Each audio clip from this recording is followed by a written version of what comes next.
3 months ago, I was sleeping behind a diner in Chicago, wrapped in a garbage bag, and praying the rain wouldn't soak through my only blanket. My name is Emily Ward, and at 29, I'd already lost everything: my home, my job, and the people I loved most. My husband, Ethan, ran off with my sister, Claire, and together they stole not just my career, but my entire life. I thought I'd hit rock bottom the day I started digging through dumpsters for food. But I was wrong. The night I walked into Street Mercy Shelter, I just wanted a warm bed and a meal. Instead, the intake worker froze when she saw my ID. Her hands began to tremble. "Your name is Emily Ward," she whispered. When I nodded, she locked the door, pulled down the blinds, and said the words that shattered everything I thought I knew. "We've been searching for you for 25 years. I used to think life had a rhythm you could trust.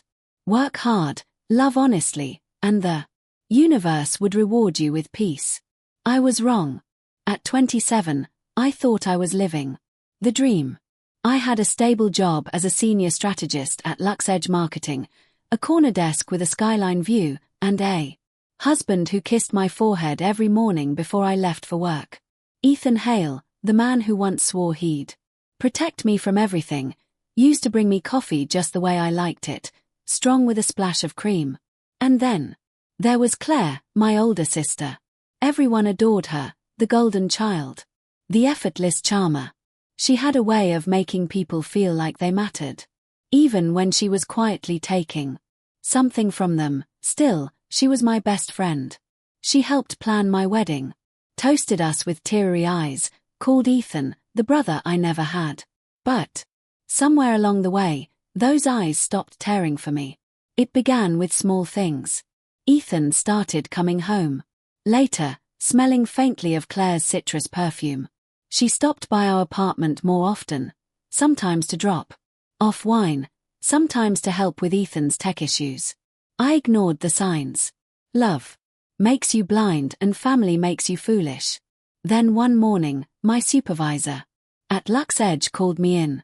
"Emily," she said carefully, "we've received several complaints about account discrepancies. The partners think it's best you take a leave of absence." "What? That's impossible. My reports are clean," she sighed, sliding a file across the table. "I'm sorry, but the data suggests otherwise." Inside were fake invoices, all signed with my name. I stormed home, shaking, and found Ethan and Claire sitting on the couch. They didn't even look guilty. "Is this your idea of a joke?" I demanded, throwing the file down. Claire crossed her legs slowly, smiling. "It's not personal, Em. You were just in the way." "In the way of what?" "My future," she said, voice calm as glass, and his. Ethan didn't meet my eyes. "You're too emotional. You always have been." That night, I packed a bag, but there was nowhere to go. 2 days later, my position was officially terminated. My company laptop, phone, and ID card were disabled. My apartment lease, co-signed by Ethan, was abruptly cancelled. By the end of the week, my entire life had been deleted like an old email. I tried calling my parents, but Claire had gotten to them first. "Emily struggling," she must have said. "She's unstable." Because when I finally did get Mom on the phone, her voice was strained and distant. "Sweetheart, maybe it's best you take some time to get help." Help. That word echoed in my head for weeks until I had nothing left but the cold, the silence, and the question that would haunt me later. Who was I really? Before they took everything. The first night I slept in my car, I told myself it was temporary. I still had my resume, my degree, and enough pride to believe I could rebuild. But reality doesn't care about pride or resumes. The second week, my car battery died. I sat there in the dark watching frost crawl across the windshield and realized that no one was coming to save me. I pawned my engagement ring for $80. It bought 2 days in a cheap motel and a handful of meals from gas stations. When the money ran out, I started walking from one Shelter to another, pretending I was just between apartments, pretending I wasn't terrified. People think homelessness is loud shouting, sirens, chaos, but it's not. It's quiet. It's the sound of being invisible. You learn to stop making eye contact because people only see what they're comfortable seeing. A homeless woman in her 20s, too messy for sympathy, too young for pity. One night, I was standing outside a grocery store when someone called my name. Emily. I turned and froze. It was Mrs. Patterson, a former client from Lux Edge. "Oh dear," she said softly, eyes darting to my torn coat. "I heard what happened. You poor thing." Her smile faltered and she stepped back, clutching her shopping bag like a shield. That was the moment I learned there's something worse than hunger shame. By January, I'd lost 20 pounds and most of my hope. I kept a notebook from my old office job. I'd flip through it at night, tracing my handwriting, trying to remember the woman who used to sign contracts and lead meetings. She felt like a ghost. Then came the snowstorm. The temperature dropped to 14 degrees and my car had long since been towed. I tried to sleep under an awning behind a diner using trash bags for warmth. I remember thinking, if I close my eyes, maybe I just won't wake up. A voice woke me instead. "You'll die out here, sweetheart." It was an older woman in a red coat, Sister Marianne, a volunteer from Street Mercy Shelter. She handed me a cup of coffee and a card. "Go there. They'll take you in. No questions asked." I stared at the card for a long time that night. Street Mercy Shelter. 1432, Jefferson Street. The name sounded like a joke. Mercy wasn't something I believed in anymore. But when I woke the next morning, my fingers were blue from the cold and my body was shaking uncontrollably. I didn't have the strength to argue with fate. So, I started walking 4 miles. Through dirty snow. My boots soaked, my breath fogging like smoke. Every step felt like dragging a corpse my own. When I finally saw the faded red sign that said St. Mercy Shelter, I thought I'd reached the end of my story. But really, it was just the beginning. The shelter smelled like bleach and old coffee, a mix of safety and desperation. I stood in a line of strangers clutching plastic bags, waiting for my turn to sign in. The walls were painted pale yellow, but under the flickering fluorescent lights, everything looked grey. When it was finally my turn, the woman at the desk smiled automatically. Her name tag read, Joyce Morleary, Intake Supervisor. Name? She asked, her voice professional but kind. "Emily Ward," I said, handing her my ID. Her fingers froze mid-type. The smile faded. She looked at the screen, then at me, then back again like she was trying to solve a puzzle she didn't want to finish. Date of birth, April 9th, 1996. Her pupils dilated. And place of birth, Portland, Oregon. She swallowed hard. Then whispered, "Could you wait here a moment?" Before I could respond, she stood so abruptly her chair slammed against the wall. She hurried to a back office, leaving me alone with the sound of the humming computer and murmurs from the other residents. Someone behind me joked, "Guess she found your secret file, huh?" I tried to smile, but my heart was hammering. Then I heard it, the sharp click of a lock. The door to the lobby had been bolted from the inside. Joyce returned a minute later, pale and trembling. She reached up and pulled the blinds shut one by one. The room darkened. People started murmuring. Nervously. I said, my throat tightening. "Is there a problem?" She didn't answer. She picked up the phone instead. Her voice was low but urgent. "This is Intake Station 12, she said. "Authorization Code 7, Alpha 9. We found her," Emily Ward confirmed. She paused. "Listening." "Yes, I'm certain." "Locking down now." My stomach dropped. "Found me." "Found me for what?" Joyce hung up slowly, her eyes never leaving my face. I whispered. What's going on? She sat down across from me, folding her, shaking hands together. Emily, she said carefully, I need you to stay calm. Do you have any reason to believe someone might be looking for you? I almost laughed. I'm homeless. No one's looking for me. Joyce blinked fast, then reached into a locked drawer and pulled out a manila folder sealed with red tape. On the front, I caught the words, Testament Program, Subject 9, Classified head before she flipped it open. There was a photograph of a baby, maybe 3 or 4 years old, with a crescent-shaped birthmark on her shoulder. The same birthmark I had. Joyce's voice shook as she spoke.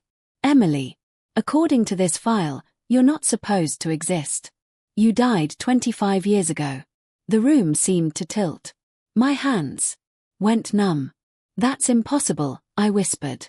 But Joyce just looked at me with something between fear and awe and said the words that made the air leave my lungs. We've been searching for you for 25 years. For a long moment, I couldn't speak. My brain felt disconnected from my body. You're joking, I finally whispered. This is some kind of sick mistake. Joyce didn't smile. She slid the folder toward me, her trembling fingers leaving faint smudges on the paper. Please look for yourself. Inside was a birth certificate. Name, Lydia Cross. Date of birth, the 9th of April, 1996. Mother, Dr. Evelyn Cross, biochemist, Testament Research Facility. Father, classified. My throat went dry. That's my birthday. Joyce nodded. I know. She turned another page. A photo of a toddler with a crescent birthmark on her left shoulder. My shoulder. My birthmark. I slammed the folder shut. This is ridiculous. My parents are David and Margaret Ward. I grew up in Portland. I went to Lincoln Elementary. Joyce leaned forward, voice gentle but steady. Emily, those weren't your parents. They were your guardians.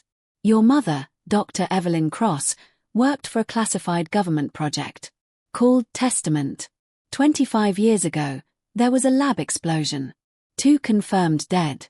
1 child missing. That child was you. I stood up, shaking my head. No, I'm not some experiment. I'm just the words wouldn't come. Joyce reached across the table and pressed something into my hand. A silver locket. Inside was a tiny photo. A young woman in a lab coat, dark hair tied back, smiling down at a baby. With my eyes. She left this behind, Joyce said softly.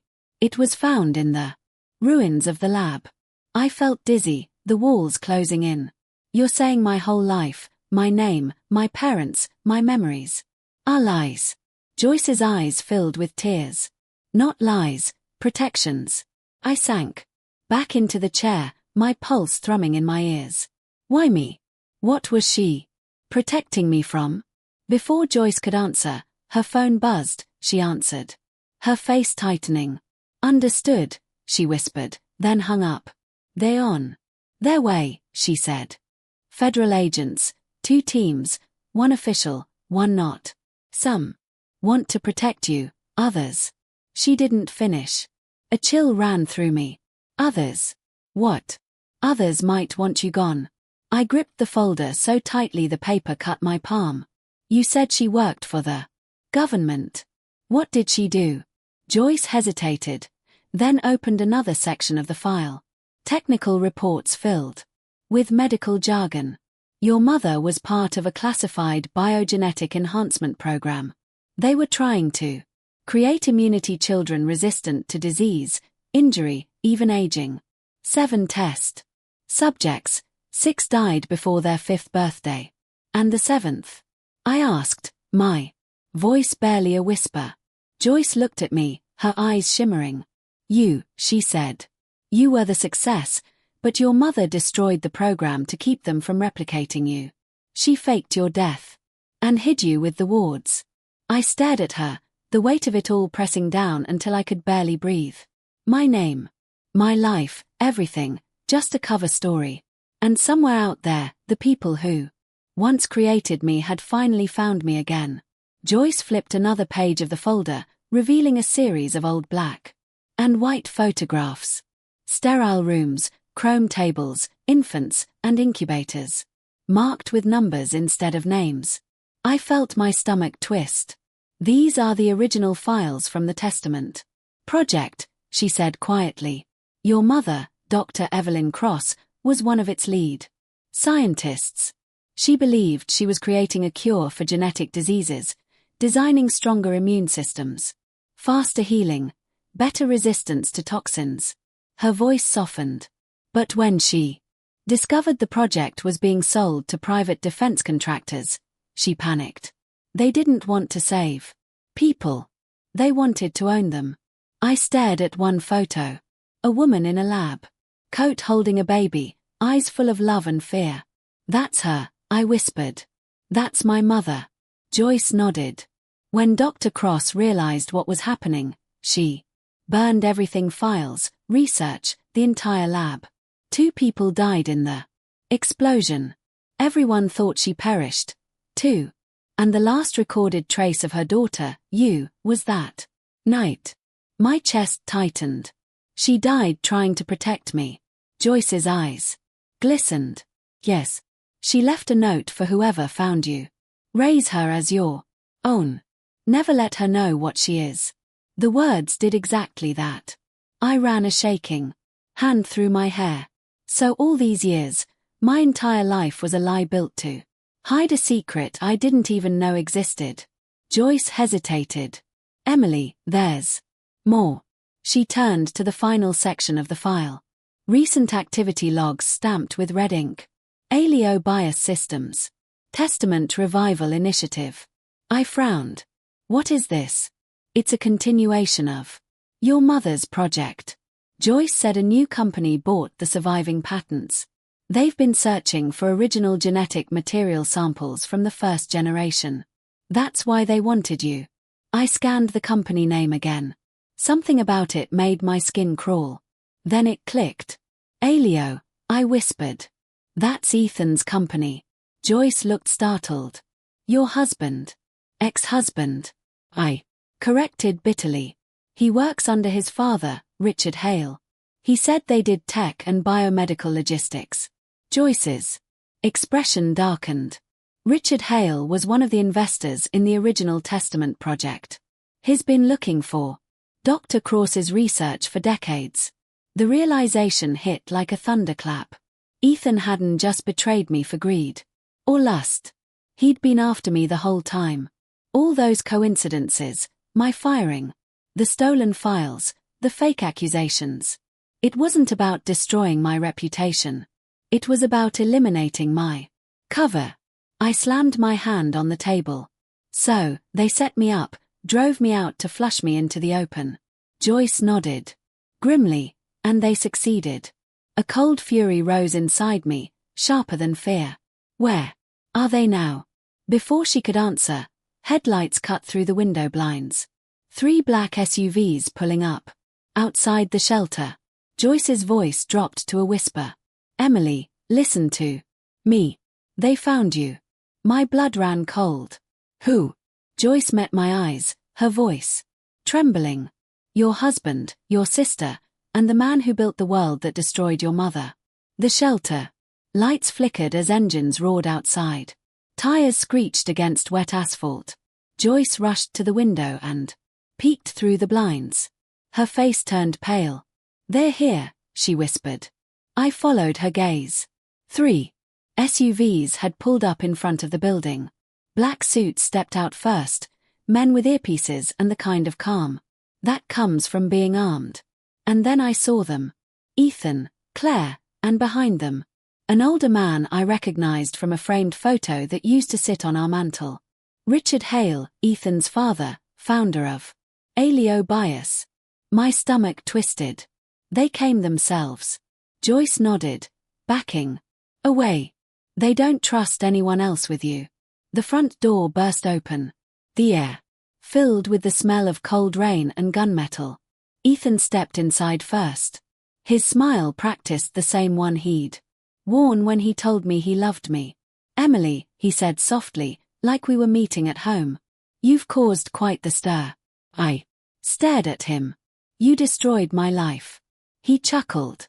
Your life was borrowed. Sweetheart. We're just taking back what's ours. Joyce moved in front of me. She's under federal protection now.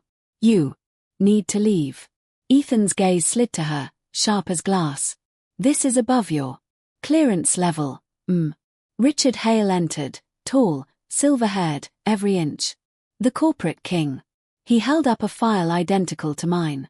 Dr. Evelyn Cross's. Legacy belongs to us, and so does the asset she left behind. I'm not an asset. I snapped. I'm a person. He smiled thinly. You're both. And we need you back where you belong. Claire stepped forward then, wearing my old coat, the one she'd borrowed years ago. And never returned. Her eyes were unreadable. Don't make this harder than it has to be. Come with us. You'll be safe. I laughed bitterly. Safe with you. You sold me out before you even knew who I was. Don't you get it? She said, her voice cracking. They were going to find you eventually. At least this way we're on the winning side. Ethan reached into his pocket and produced a syringe filled with clear liquid. A sedative, quick, painless. You'll wake up in a secure facility surrounded by people who understand what you are. Joyce's voice trembled. She's not going anywhere with you. He smirked. And who's going to stop us? That's when the shout came from the hallway. FBI, step away from her. The world exploded into chaos. Agents poured in through the side door. Black vests, drawn weapons. Laser sights flashing across the room. Ethan spun around, gun in hand.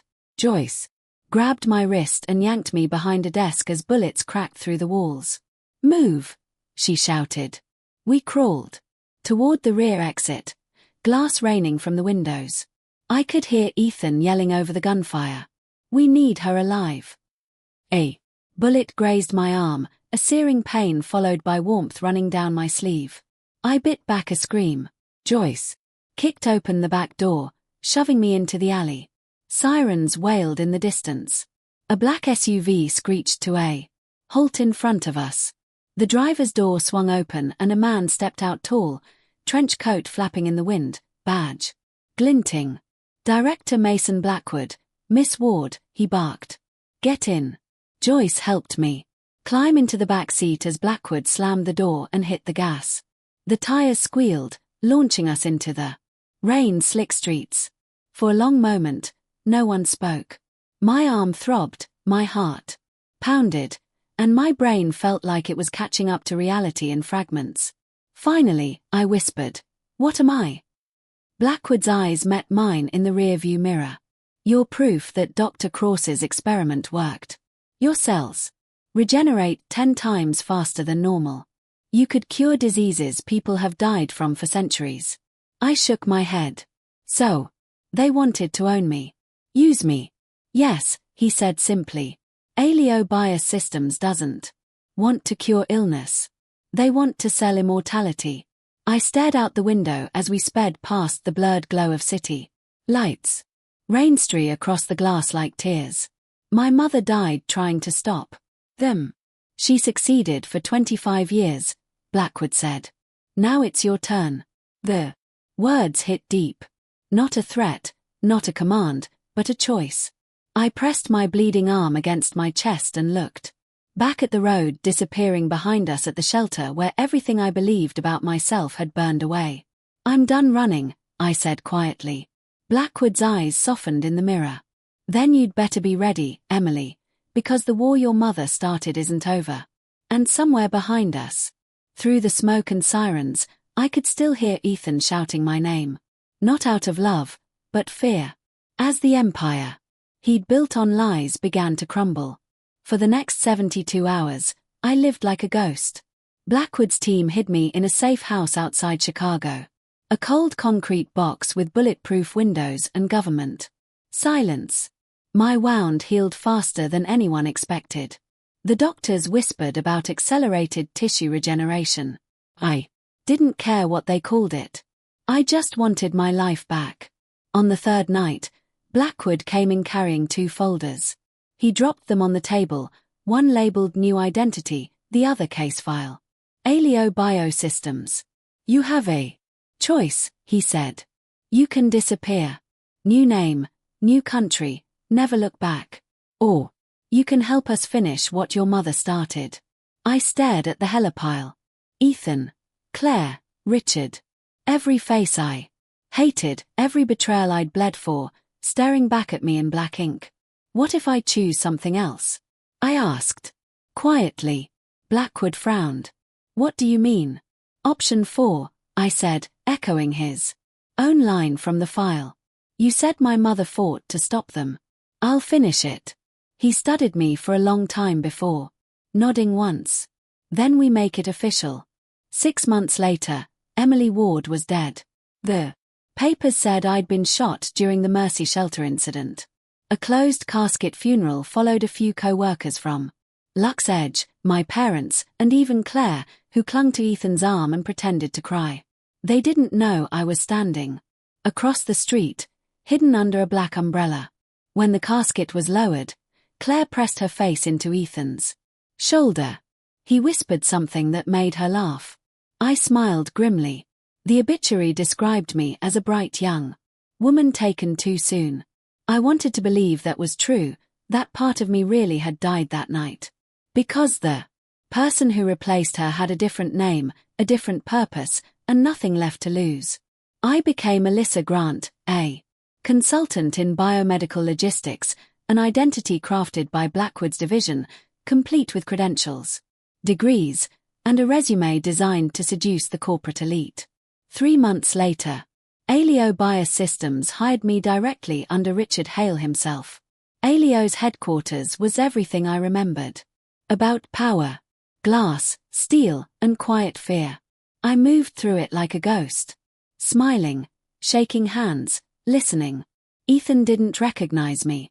My hair was darker. My eyes disguised behind lenses. My voice tempered by control.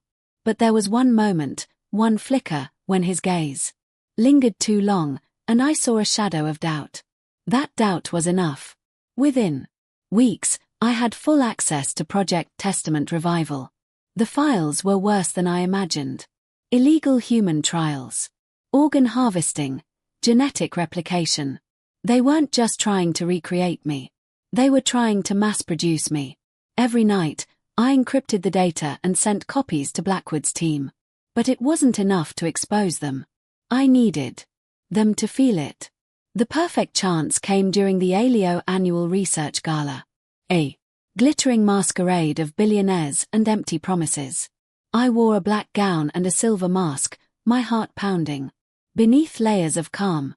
Ethan was there, of course, polished, confident, feeding lies to investors. Claire was beside him in an emerald dress, her smile stretched thin, eyes hollow. When I approached them, Ethan turned, his voice warm and unguarded. Can I help you, miss?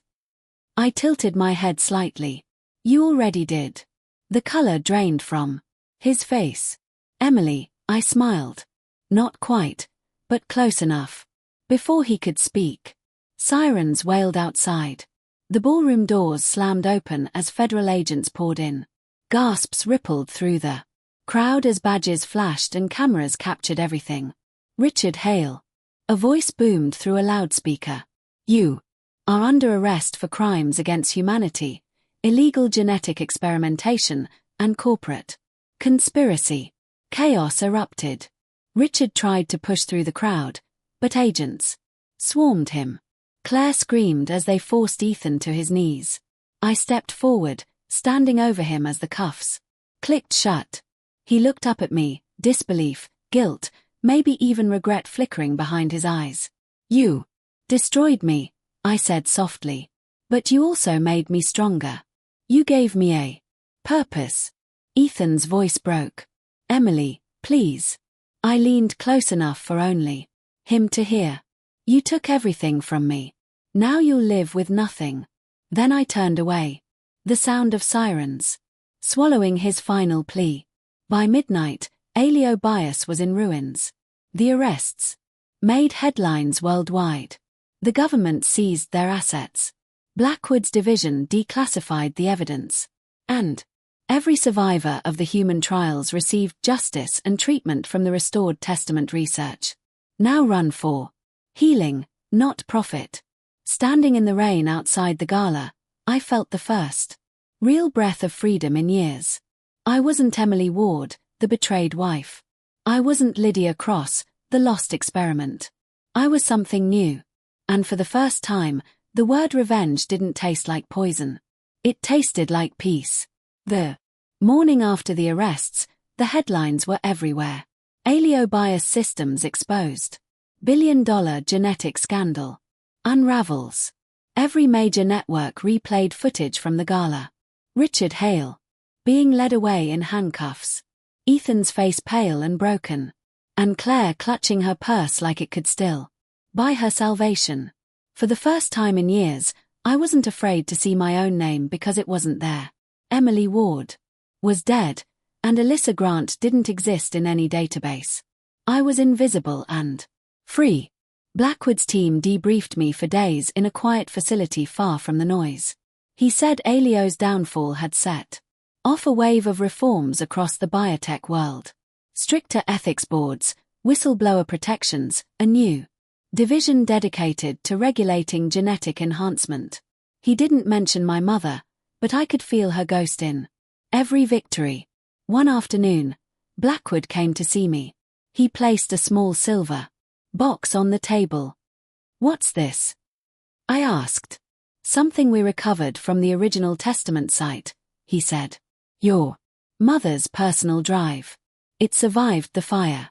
Inside was a simple USB drive and a folded note, yellowed and fragile. My hands trembled as I opened it. The handwriting was elegant. The ink faded. "If you are reading this, my Lydia, it means you lived. Forgive me for the lies, the danger, the fear. I could not save the world, but maybe you can. Do not let them use you. Do not let them turn life into property. You were made for healing, not for war." Tears blurred the words. I pressed the note to my chest, whispering, "I made it, Mom, and I won." Months passed. The world moved on. Richard Hale was sentenced to life for crimes against humanity. Ethan received 20 years for conspiracy and fraud. Claire, desperate and cornered, testified in exchange for immunity. The last I heard, she was living alone in a small apartment outside Milwaukee, waiting tables, a ghost of the woman who once stole my life.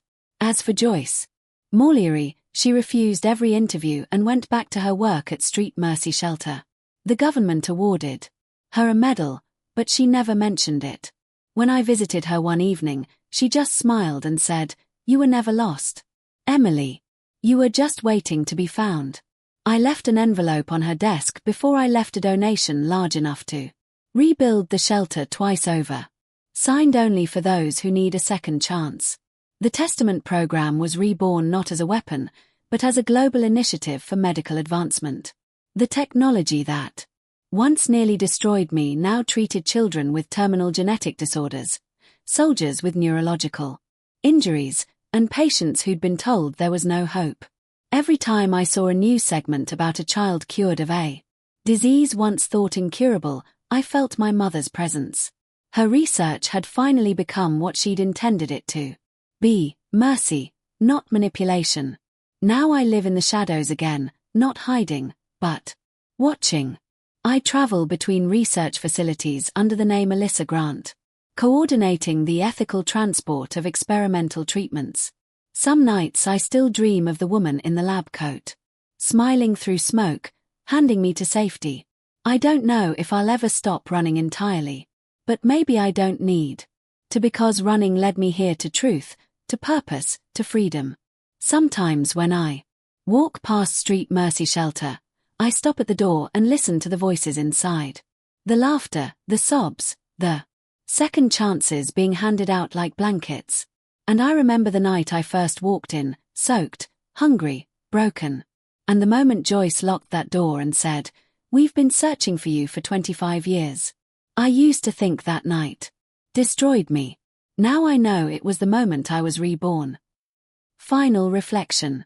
We spend our lives running from pain. But sometimes pain is the thing that shows us who we truly are. My name was Emily Ward. Before that, Lydia Cross. Now it doesn't matter. What matters is this. I was never just a failed experiment.